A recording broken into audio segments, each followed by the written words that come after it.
तो भाई लोग, एक सॉन्ग बहुत ही जल्द आ रहा है इसी चैनल पे।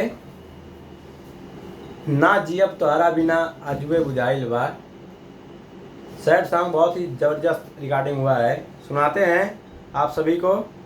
और कल सुबह ये गाना लॉन्च होगा और अपना प्यार और दुलार दीजिए। सुनते हैं।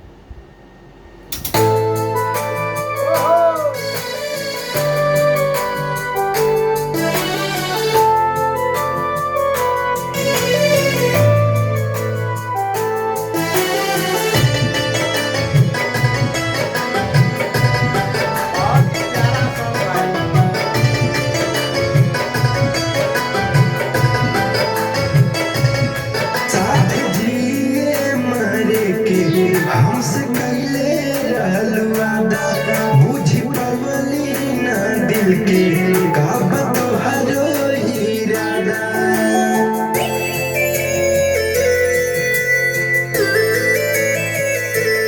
साथ जिए मरे के हमसे कैले रहल वादा, बुझ पवली ना दिल के का तोहरो इरादा। इहे सोची सोची हमर मन आकुलाइल बा। इहे सोची सोची हमर मन आकुलाइल बा। ना जियब तोहरा बिना आज बुझाइल बा। ना जियब तोहरा बिना आज बुझाइल बा।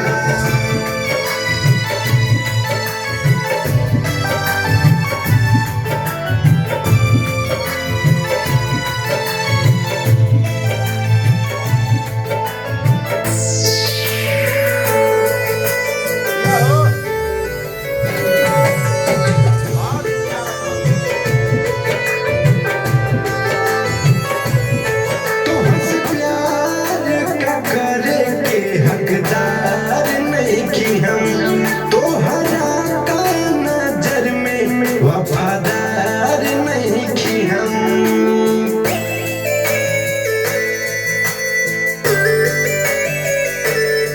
तोहसे प्यार का करे के हकदार नहीं हम तोहरा का नजर में, वफादार नहीं हम।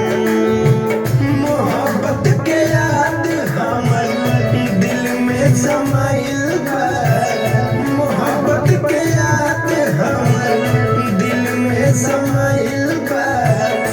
ना जियब तोहरा बिना आज बुझाइल बा।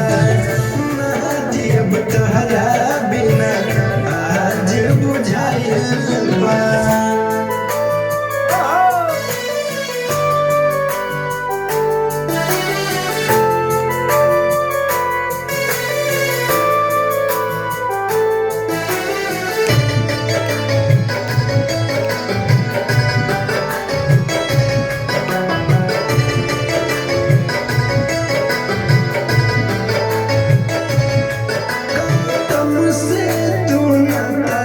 जान जोड़ ले हलो, कौन हालत में बिकू के तू छोड़ दे हलो।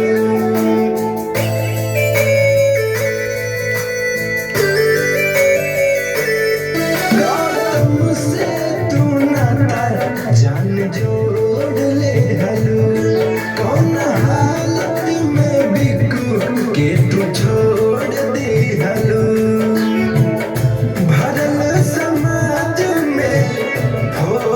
जराइल बा भरल समाज में, फोटो जराइल बा। ना जियब तोहरा बिना